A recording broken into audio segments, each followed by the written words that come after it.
vaso do oleiro. Jeremias 18, 1-6. Palavra do Senhor que veio a Jeremias dizendo: Dispõe-te e desce à casa do oleiro, e lá ouvirás as minhas palavras. Desci à casa do oleiro, e eis que ele estava entregue à sua obra, ao seu trabalho, sobre as rodas. Como o vaso que o oleiro fazia de barro se lhe estragou, tornou a fazer dele outro vaso, segundo bem lhe pareceu. Então veio a mim a palavra do Senhor: Não poderei eu fazer de vós como fez este oleiro, ó casa de Israel?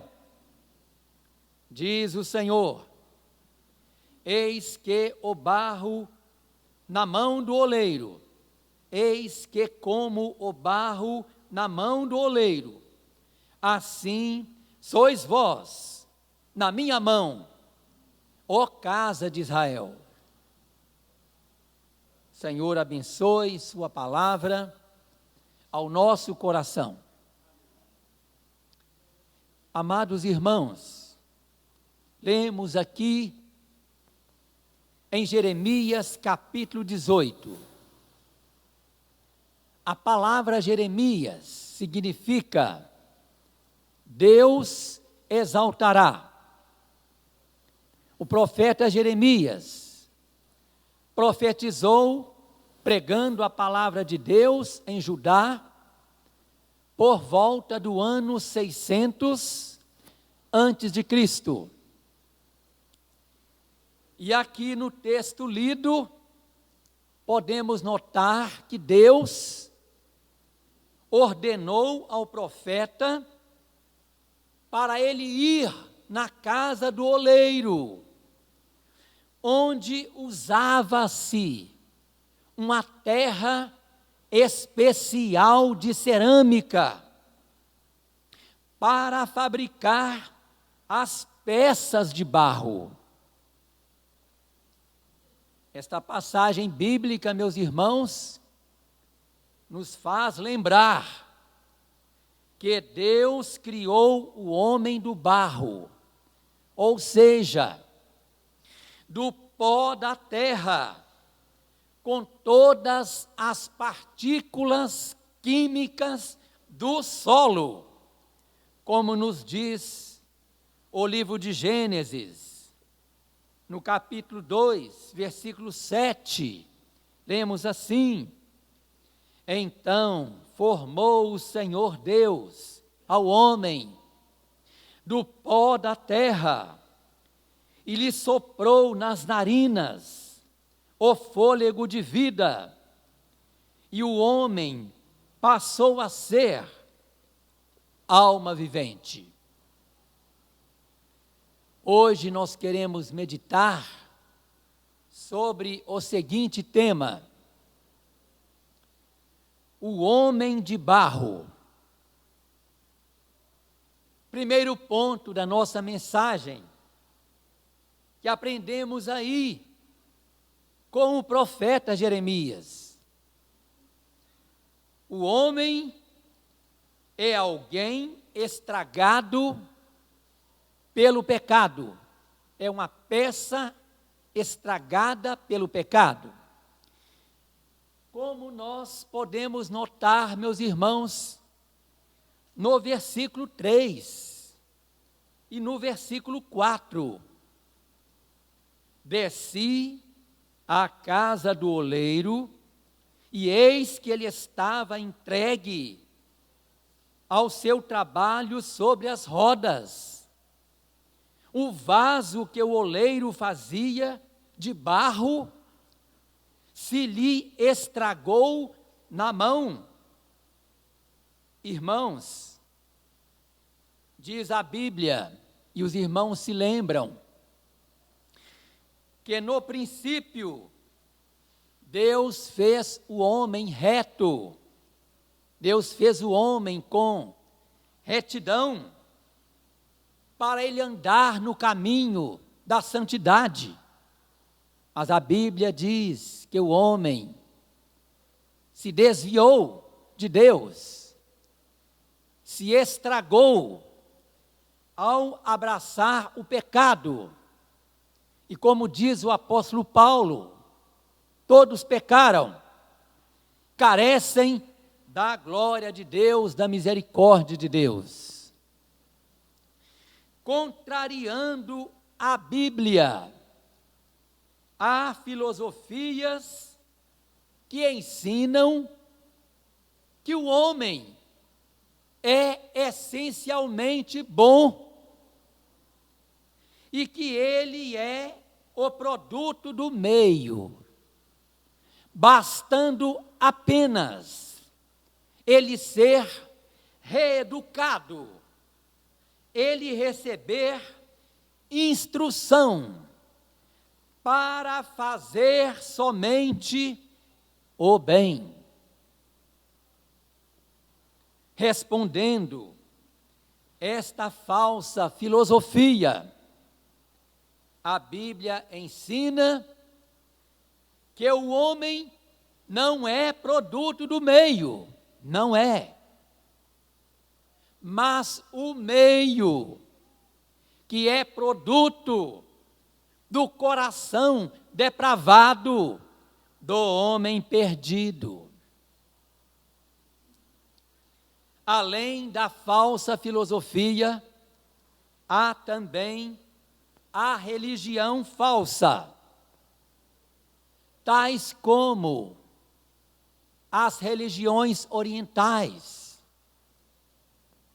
yoga, Seixinoye, aquelas religiões que fazem meditação transcendental, quando a pessoa, por exemplo, no seu jardim, fica sentada por várias horas em meditação e afirmam essas religiões que o homem apenas precisa descobrir seu ser divino interior e focar meditando para o seu aperfeiçoamento. Respondendo a essa falsa religiosidade, a Bíblia revela que não há aperfeiçoamento sem Jesus Cristo, exatamente por ser Jesus Cristo o Cordeiro de Deus que limpa, que purifica, que lava toda a mancha do pecado em nosso coração. Irmãos, vale lembrar o que é o coração, simbolicamente, à luz da Bíblia. O coração simboliza, meus irmãos, a fonte dos desejos, a sede dos sentimentos.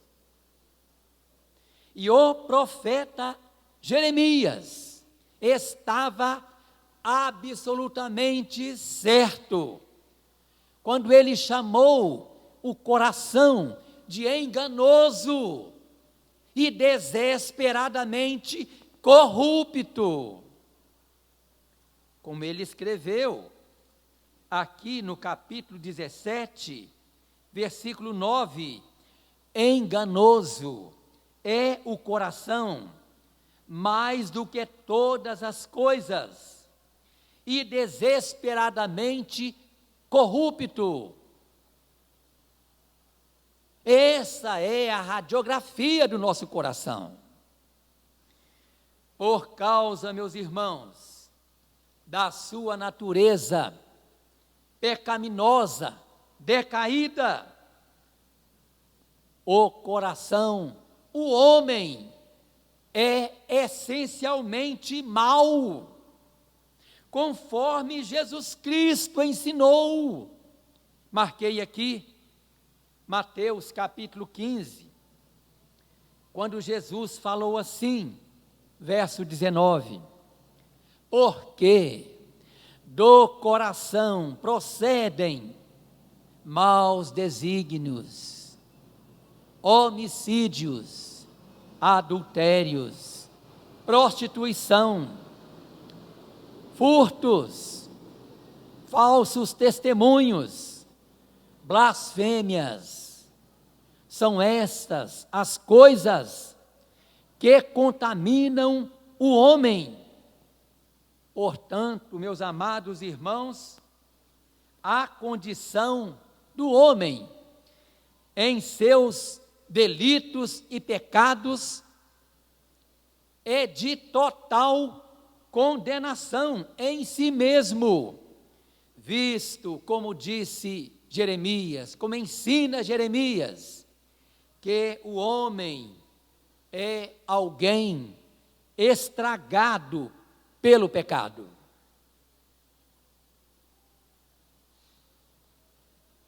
E será que há esperança para o homem pecador, indigno, com seu coração corrupto?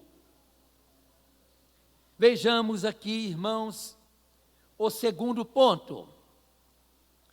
O homem é alguém restaurado por Deus. No versículo 4, nós lemos assim, vou repetir: como o vaso que o oleiro fazia de barro se lhe estragou na mão, tornou a fazer dele outro vaso, segundo bem lhe pareceu. Então veio a mim a palavra do Senhor: não poderei eu fazer de vós como fez este oleiro, ó casa de Israel? Diz o Senhor: eis que como barro na mão do oleiro, assim sois vós na minha mão, ó casa de Israel. Irmãos, o profeta Jeremias, na casa do oleiro, ele viu aquele homem trabalhando e recomeçando a moldar um vaso novo. Isso despertou o profeta Jeremias para perceber a ação de Deus em nosso favor, pela sua infinita misericórdia. Nós entendemos, meus amados irmãos, que Deus nos trouxe aqui hoje para trabalhar em nossa vida, para moldar-nos com o seu caráter, para iluminar a nossa mente, para compreendermos, meus amados irmãos, que Deus faz no homem uma operação radical, transformadora, chamada novo nascimento. Conforme Jesus disse: importa-vos nascer de novo. Isso é preciso, tem de acontecer pela graça de Deus. Se não nascer de novo, não pode ver o reino de Deus, disse Jesus em João capítulo 3, versículo 5. E o novo nascimento significa experimentar real conversão a Deus, abandonando a rota do pecado e voltando-se totalmente para Deus. como escreveu Jeremias, aqui no próprio capítulo 18, versículo 11, ele fala sobre a conversão. Convertei-vos, pois, agora, cada um do seu mau proceder, e emendai os vossos caminhos, as vossas ações. Convertei-vos a Deus, emendai os vossos caminhos, as vossas ações.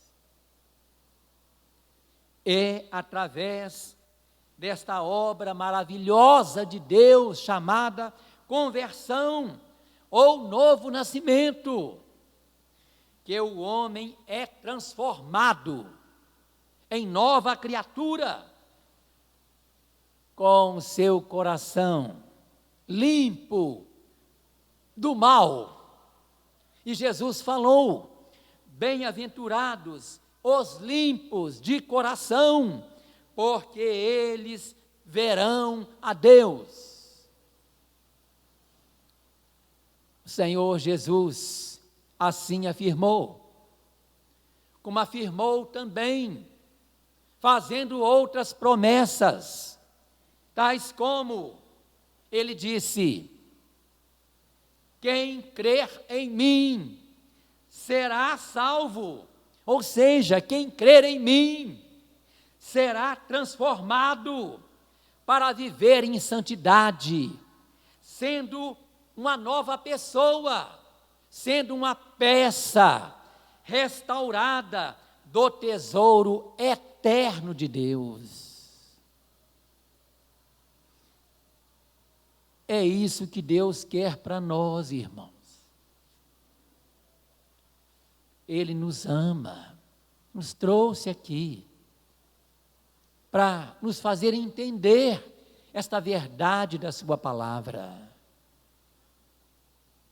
Nós aprendemos na Bíblia, meus irmãos, que o tesouro eterno de Deus que Ele tem para nós é a salvação. E disse o apóstolo Paulo, olha que interessante, 2 Coríntios 4:7, temos, porém, este tesouro da salvação, em vasos de barro, para que a excelência do poder seja de Deus e não de nós. Maravilha, irmãos. Temos, porém, este tesouro da salvação em vasos de barro,